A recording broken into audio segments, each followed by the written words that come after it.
Cricket ప్రేమికులు ఎంతో ఉత్కంఠగా ఎదురుచూసిన టీ20 ప్రపంచ కప్ 2026లో టీమిండియా అద్భుతంగా రాణించింది. ప్రత్యర్థి జట్టు న్యూజిలాండ్ను అత్యంత సునాయాసంగా కట్టడి చేసి టీ20 ప్రపంచ కప్ చరిత్రలో విశ్వ విజేతగా నిలిచి చరిత్ర సృష్టించింది. ఆ విశేషాలు ఇప్పుడు చూద్దాం. టీ20 ప్రపంచ కప్ 2026లో టీమిండియా అద్భుతం చేసింది. వరుసగా రెండోసారి ప్రపంచ కప్ను కైవసం చేసుకుంది. ముచ్చటగా 3 సార్లు ఈ ఫార్మెట్లో విశ్వ విజేతగా నిలిచిన ఏకైక జట్టుగా చరిత్ర సృష్టించింది. గుజరాత్లోని అహ్మదాబాద్ స్టేడియంలో టీమిండియా జట్టు కివీస్పై పూర్తి ఆధిపత్యం ప్రదర్శించింది. నరేంద్ర మోదీ స్టేడియంలో టీమిండియా బ్యాటర్లు, బౌలర్లు, ఫీల్డర్లు చెలరేగిన వేళ కివీస్ జట్టు చేతులెత్తేసింది. 255 పరుగుల భారత లక్ష్య ఛేదనకు దిగిన న్యూజిలాండ్ 159 పరుగులకే ఆలౌట్ అయింది. టీమిండియా నిర్దేశించిన 255 పరుగుల ఛేదనలో కివీస్ బ్యాటర్లు పూర్తిగా చేతులెత్తేశారు. టిమ్ సీఫర్ట్ 52 పరుగులు, కెప్టెన్ శాంట్నర్ 43 పరుగులు మినహా ఇతర బ్యాటర్లెవరూ ఎక్కువసేపు క్రీజులో నిలవలేకపోయారు. టీమిండియా బౌలర్ల ధాటికి వరుసగా పెవిలియన్ బాట పట్టారు. బుమ్రా 4, అక్షర్ పటేల్ 3, హార్దిక్ పాండ్యా, వరుణ్ చక్రవర్తి, అభిషేక్ శర్మ తలొక వికెట్ పడగొట్టారు.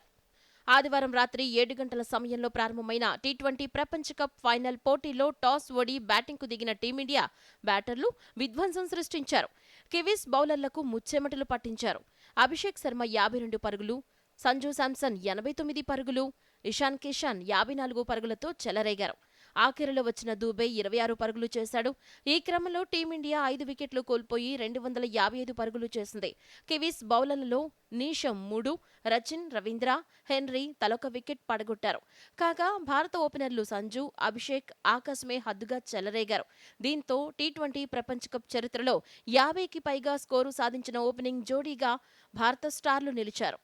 అనంతరం భారత జట్టు నిర్దేశించిన 255 పరుగుల లక్ష్య ఛేదనకు దిగిన న్యూజిలాండ్ జట్టు 19 ఓవర్లలో 159 పరుగులకే ఆలౌట్ అయింది. టిమ్ సీఫర్ట్ 52 పరుగులు చేసి టాప్ స్కోరర్గా నిలిచాడు. మిచెల్ శాంట్నర్ 43 పరుగులు చేయగా మిగతా కివీస్ బ్యాటర్లు చేతులెత్తేశారు. మొత్తంగా భారత బౌలర్లు సమిష్టిగా రాణించి కివీస్ను కట్టడి చేశారు. భారత బౌలర్లలో జస్ప్రీత్ బుమ్రా 4, అక్షర్ పటేల్ 3, హార్దిక్ పాండ్యా, వరుణ్, అభిషేక్ తలో వికెట్ తీశారు. డిఫెండింగ్ ఛాంపియన్ టీమిండియా టీ20 ప్రపంచ కప్ 2026 టైటిల్ను సొంతం చేసుకుంది. ఫైనల్లో న్యూజిలాండ్పై 96 పరుగుల తేడాతో భారత్ గెలిచింది. దీంతో మూడోసారి ట్రోఫీని దక్కించుకుని టీమిండియా చరిత్ర సృష్టించింది. మరే జట్టు కూడా 3 టైటిళ్లను గెలుచుకోలేదు. ఎంఎస్ ధోని, రోహిత్ శర్మ తర్వాత భారత్కు కప్ అందించిన సారథిగా సూర్యకుమార్ యాదవ్ నిలిచాడు. ఆతిథ్య జట్టు స్వదేశంలో ట్రోఫీ గెలవటం ఇదే మొదటిసారి కావటం విశేషం.